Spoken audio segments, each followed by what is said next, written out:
All right. Just got out of the testing center, just completed, sitting for the exam.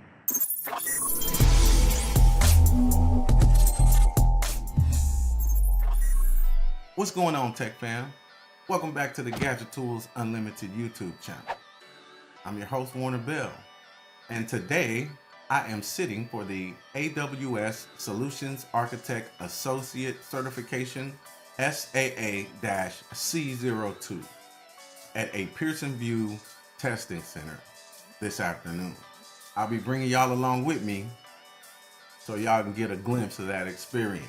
It's around 8 o'clock in the morning on test day today, and I am just going to spend most of the morning and before noon going over my material, going over my practice questions, just to make sure that I close any gaps in my knowledge before I go and sit for the test. I'm actually going to be all of the incorrect answers that I got on the practice test. I'm just going to be reviewing all of those.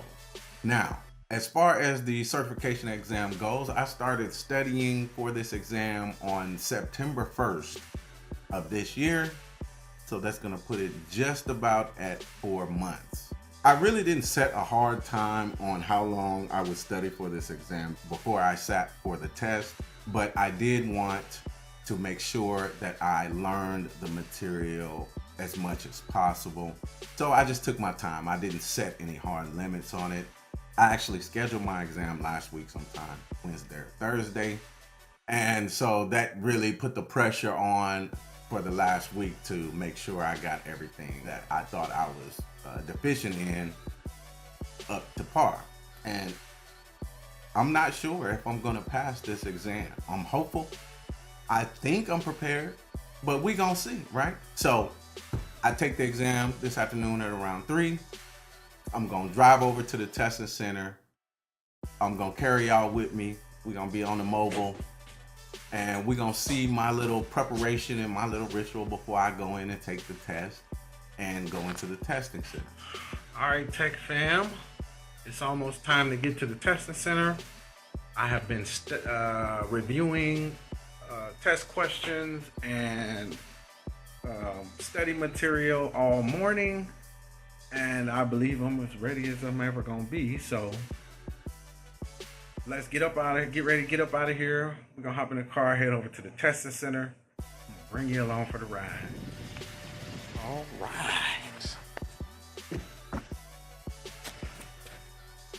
All right, Tech Man, we are about to head out to the data center. Not the data center, but the testing center. And we're going to go and we're gonna ace this test. I brought with me, and I usually do this every time I go to the testing center. I always have like a quick reference sheet. I created me one here with, the most important particulars. And I usually sit in the parking lot for about 10 minutes before I go in, just as a ritual, and go through that little sheet as well. But anyway, yeah, here we go. Let's go crush this test and ace this thing and move on to the next step in the Cloud Architect Associate journey. All right, just arrived at the testing center. About to take a few minutes to review my cheat sheets, and then I'm gonna head on in and knock out this exam. Wish me luck. I've done videos on the testing center process before on this channel, but just a brief synopsis. You don't want to go to the testing center with a bunch of stuff in your pocket. All you need is your driver's license or ID, and I usually print out the verification of the appointment when I create it. And that's all you want to take with you, because they're going to make you empty your pockets and put everything in a locker anyway. Obviously, take your wallet if you need to, or your driver's license, but you can, lock it up in your glove compartment or whatever you have to, or you can take it in with you and just lock it up in a locker. You can't go into the testing room with anything in your pocket, and you're being monitored all the time. I always go to the testing centers because I'm familiar with the process, and I just like the structured process of going to the testing center. Plus, trying to do certification exams at home with a proctor is a pain.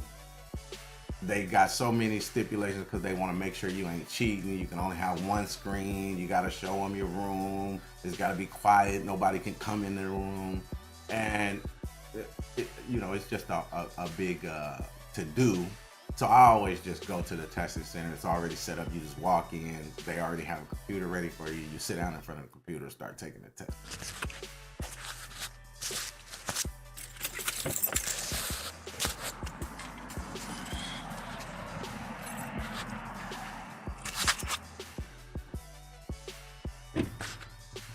Two hours later.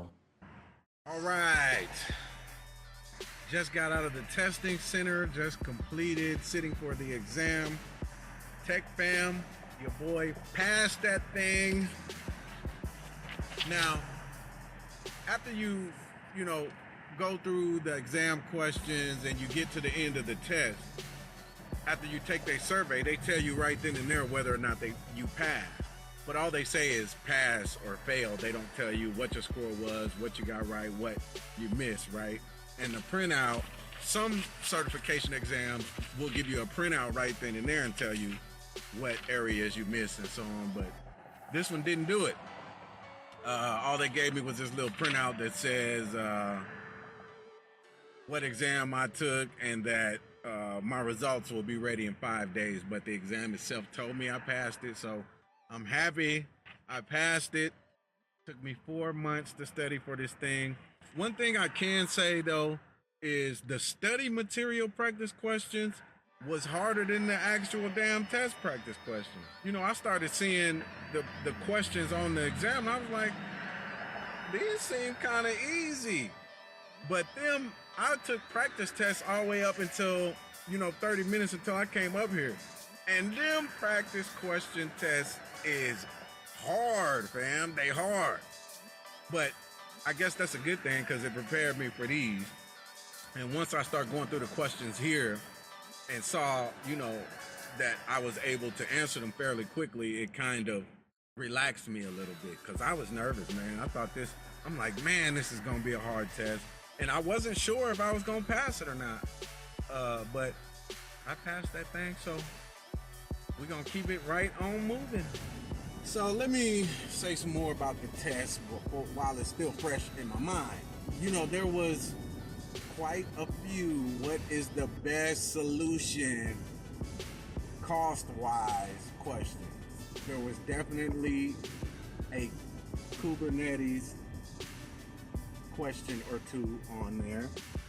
Definitely some load balancer questions on there. There were about 8 questions that I flagged while I was taking the test to come back later because I just didn't know. I didn't know.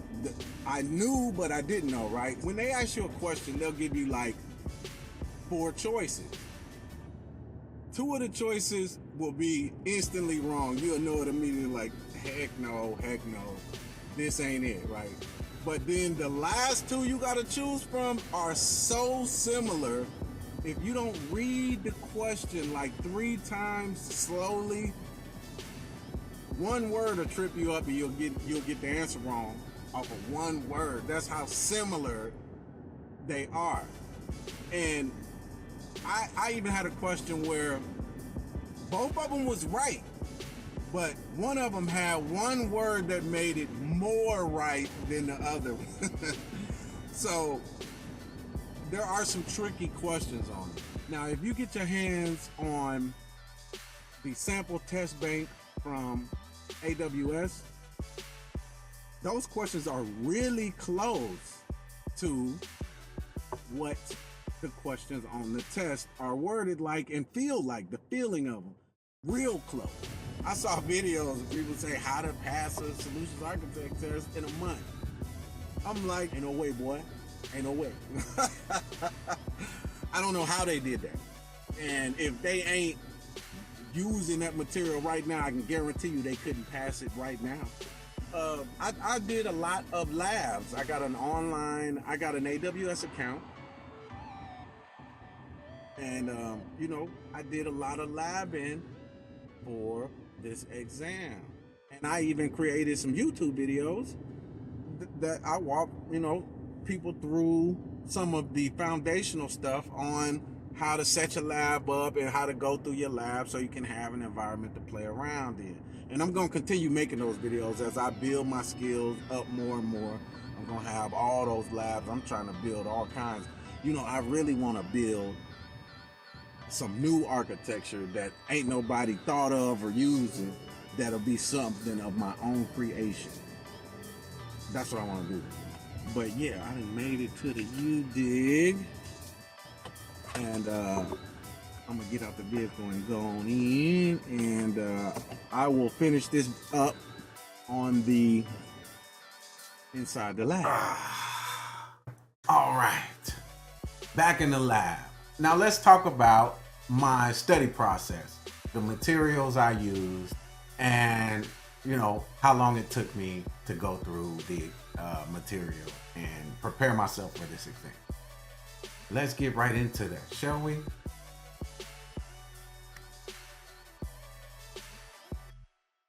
Okay, that looks all right. So let's bring up a browser window and take a look. So this is Cloud Academy, and this is one of the first courses I took when I began studying for the Solutions Architect exam. Look it up, Cloud Academy. Pretty good content, worked out for me well.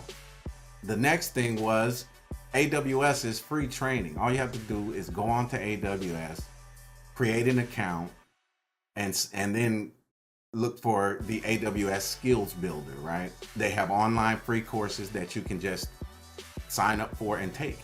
These are the question sets that I was mentioning that are really close to the look and feel of the questions on the exam. Another resource I used was the Udemy course, Ultimate AWS Certified Solutions Architect Associate 2022 by Stefan Merrick. This is a very good course, very in-depth, lots of hands-on. He explains a lot. It's long, but it's got everything you need in it. Even comes with a little practice quiz at the end. I also purchased the 6 practice exams by Stefan Merrick as well. There's 6 practice tests, 65 questions apiece. They hard. These tests, to me, they felt really hard, but harder than the actual ones, actually. But it will definitely prepare you for understanding how to create these architectures in a cost-efficient way. And the last thing are my Quizlet sets. You know what I'm saying? When I was tired of sitting at a desk or sitting up in front of a computer screen, I pull these Quizlet sets up on my phone while I'm laying there in the bed and just going through them. You know what I'm saying? So even when I wasn't studying, I was studying. The way they word the questions to try to trip you up, you have to really know the technologies and their capabilities, and that's only going to come from going through the material over and over again. You have to learn, what is this service, what is this service capable of, what is the best way to incorporate this service with this service, what do you get if you incorporate this service with this service and this service. You gotta know the services, know their capabilities, and how to link them together and use them together. And so the only way you can learn all of that is by going through the material over and over again. And, you know, obviously doing some plan. I created a free AWS lab. I created videos on this channel that, you know, goes through some of the scenarios that I have been doing in that lab. And I'm also going to continue growing that playlist. So there's going to be projects and different things that I do within AWS and solutions architecting that will go on that playlist. So stay tuned for that. All right, now let's go over to the certification dashboard and see what we see over there. I've logged in. There's my candidate ID. These are the exams that I've taken. registration numbers. As you can see, Solutions Architect CO2 Associate pass December 30th, 2021. And there it is. One more in the book. So I got the Cloud Practitioner and the Solutions Architect. All right, so let's back up out of here. All right, we're back. Overall, I would say this testing experience has been a little tougher than my testing experience had been in the past. And I don't know if it's because I'm a little bit older or the subject matter is just a little bit tougher, but it seemed like I had a harder time with the studying aspect of, you know, training for this certification than, you know, I've had in the past. I found it harder to buckle myself down with the studying and retain the information than any of my experience in the past. I used to be able to jump right down with it, go through it, have it all right here, and boom, I'm there. But this time it just seemed like I had a harder time doing it. Maybe it's just because I'm just a little bit rusty. It has been a little while since I've done this, a couple years actually. But, you know, moving forward, now what I'm planning on doing is to create a project portfolio just to showcase my skill and further build my skill. And of course, I'm going to keep dropping all the tips to the tech fam here on YouTube, and I'm going to keep that playlist, the AWS playlist, going. Join with me. You'll be able to learn a lot about the AWS platform and a lot about the services they offer and how to implement. I'm going to go ahead and bring this video to an end. If you have not already clicked the like button, go ahead and do that for us so we can get these videos in front of you know, the most people as possible, so that they can benefit off this knowledge. And if you haven't subscribed to the channel, go ahead and do that right now, because we dropping jewels on the Gadget Tools Unlimited channel, and you don't want to miss that, right? Click the bell if you want to be the first to know about what comes out. Until the next video, tech fam, peace.